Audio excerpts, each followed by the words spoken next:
Radio Sucesos 101.7 FM presenta su noticiero Sucesos con Milton Pérez y Verónica Larrea. Un periodismo libre para una democracia plena. Los hechos y las opiniones de los sucesos que marcan nuestro tiempo.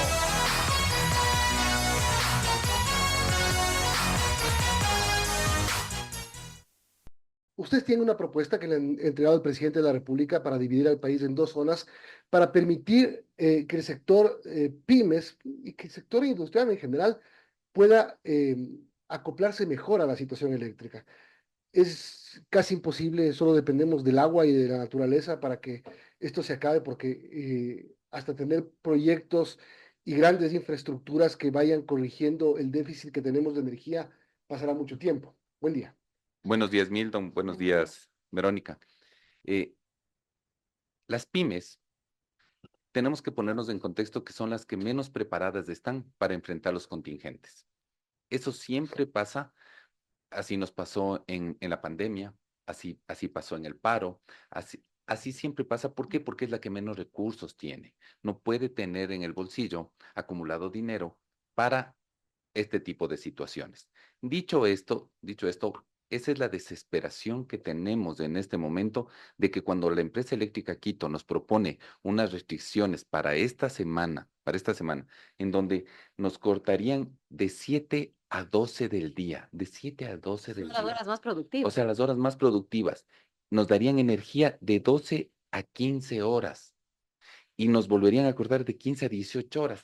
No se puede trabajar así. ¿Por qué la empresa eléctrica haría esos cortes? Es lo que yo me estaba preguntando, porque están bien complicados para el ciudadano común y corriente. No se diga para una empresa que tiene que funcionar. Porque no lo están viendo a nivel nacional. Esa es la realidad y la propuesta que hace la KPIP es una visión nacional.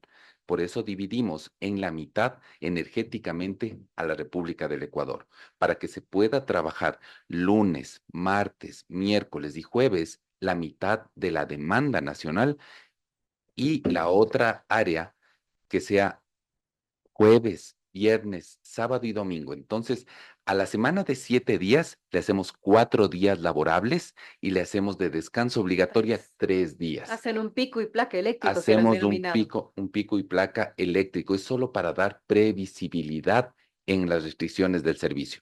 Nosotros entendemos que el gobierno nacional debe estar haciendo múltiples actividades, múltiples esfuerzos por incrementar la generación, pero no es un tema fácil, ni a corto plazo, ni rápido. Y en cambio, las restricciones estamos ya viviéndolas. Dicho esto, no tenemos otra alternativa que desenvolvernos en las restricciones. Estamos pidiendo que se gestione la escasez, que se gestione la demanda.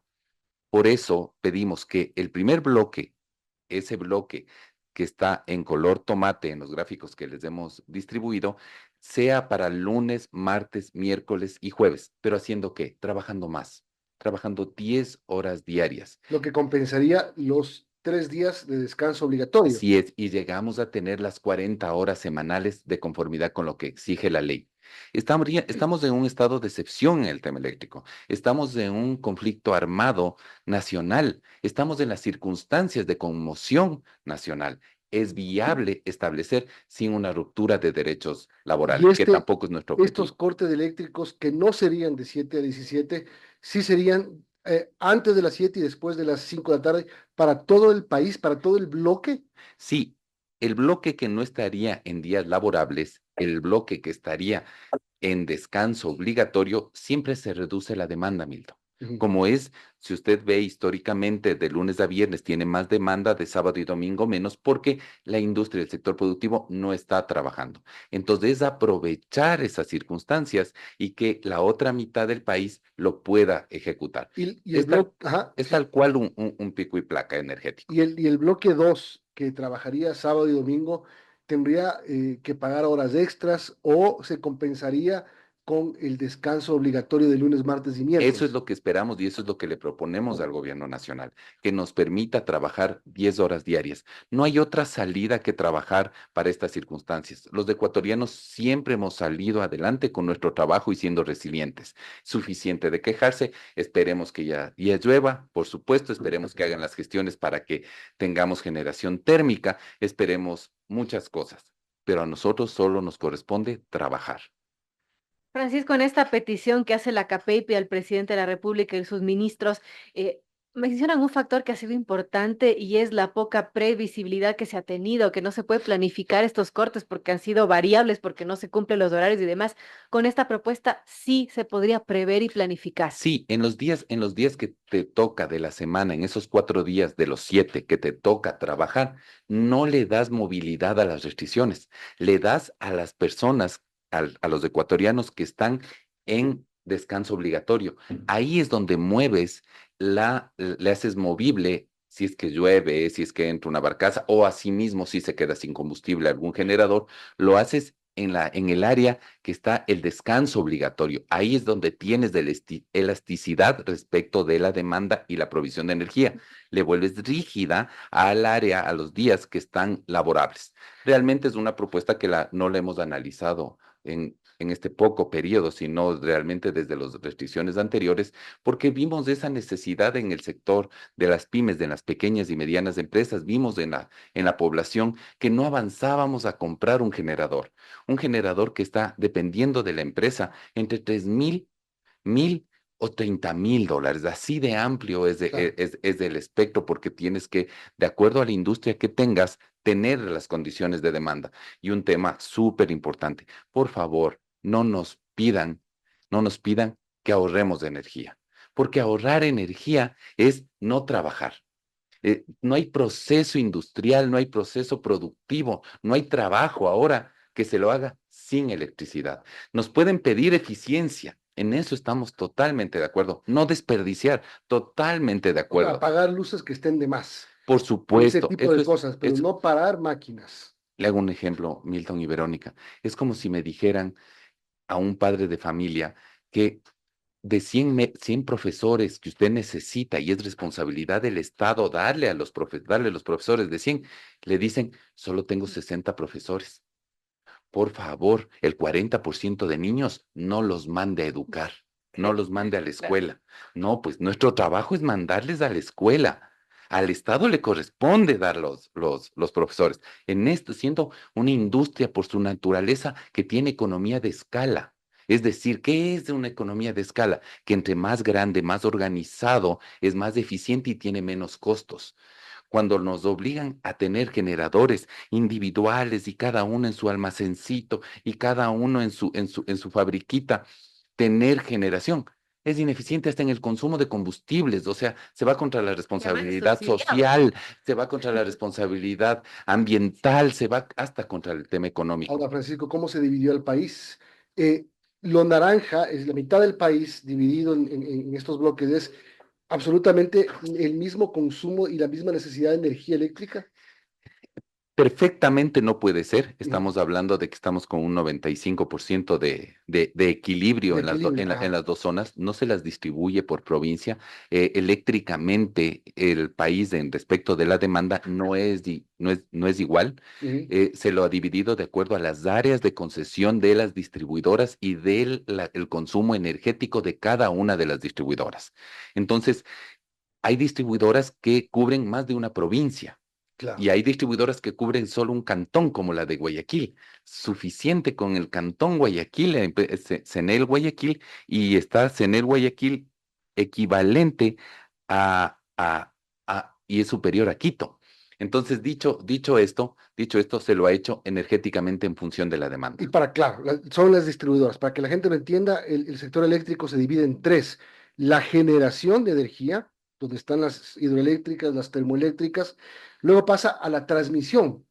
Se transmite y llega a las distribuidoras, que son las que deciden además las horas de los cortes, los apagones, es decir, es un manejo casi descentralizado, diríamos así. Sí, tiene tipología el sector eléctrico, se lo tiene centralizado lo que es la transmisión, es un monopolio natural, el Sistema Claro. Nacional Interconectado es uno solo, es tanto así que es una sola empresa pública. La generación sí la puede tener más distribuida Ajá. y la distribución de acuerdo a las áreas de concesión. Y las distribuidoras no solo hacen distribución, sino también comercialización y por eso son las que manejan la demanda. Son las 8:55. Estaba hablando con Francisco Vergara, presidente de la Cámara de la Pequeña Industria de Pichincha. Francisco, esta propuesta se envía el 26 de septiembre. ¿Ha tenido alguna respuesta de las autoridades, alguna reacción y cuáles son las expectativas de que esto pueda aceptarse? Estamos a la espera de que tengamos sensibilidad y empatía por parte del gobierno nacional.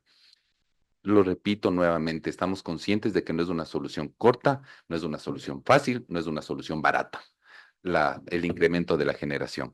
Pero la demanda y la gestión de la demanda sí se lo debe hacer de esta manera.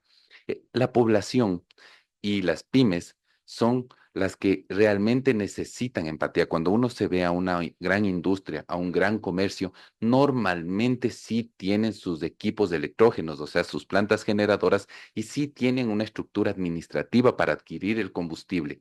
Y aún así, a ellas también se les beneficia. Porque solo pensemos, Milton y Verónica, que cuando usted tiene 4 días de trabajo y solo sería el jueves el que usted tendría que cubrir la demanda nacional, usted tiene la oportunidad de prepararse para aquello, de generar de llenar el tanque de combustible, de hacerle mantenimiento y de que esté listo para operar cuando vienen las Y de restricciones. acumular energía en los embalses, digámoslo así. Y Si es por que su, vamos más hacia y atrás. por supuesto, recuerde que la restricción que tenemos en este momento es aproximadamente de la diferencia del 78%, lo que está en capacidad de cubrir el parque generador dependiendo de las aguas, es promedio de la semana pasada el 78%, entonces tiene que cubrir un 22%. Esta propuesta puede reducir o manejar la demanda en un 30%, entonces le queda hasta un colchón para que lo pueda ir manejando. Solo le pongo un Ajá. ejemplo.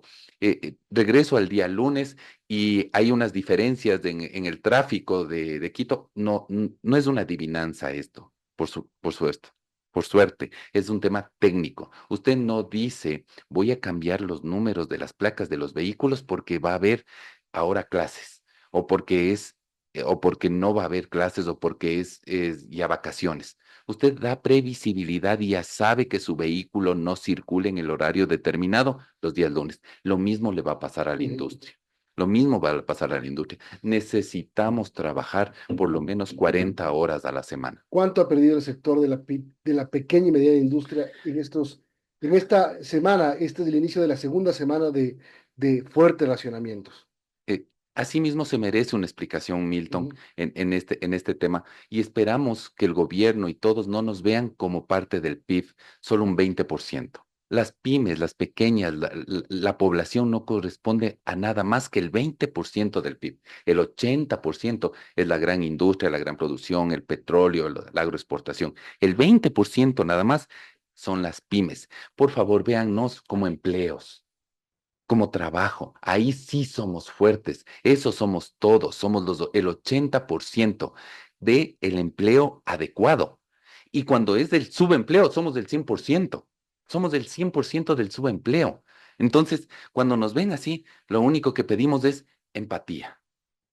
Empatía con la población, con los pequeños comercios, con la pequeña industria, con las pequeñas y medianas empresas, con las pymes. Estamos hablando de que cada hora de un análisis que hizo el comité empresarial son 12 millones de dólares. Cada hora que se pierde, cada hora de restricción del servicio. Y esto puede variar, ¿no? Esto puede variar porque cada vez se puede hacer más grave. Pero, ¿qué es 12 millones de dólares? A $600 como remuneración, pagando el seguro social y etcétera. Si usted divide 12 millones para 600, está hablando de 20,000 remuneraciones por hora que deja de pagar. O sea, 20,000 padres de familia o madres de familia dejan de recibir su remuneración por hora. Son temas suficientemente importantes como para darles atención y tener sensibilidad. Este tema eléctrico ya ha superado el tema técnico.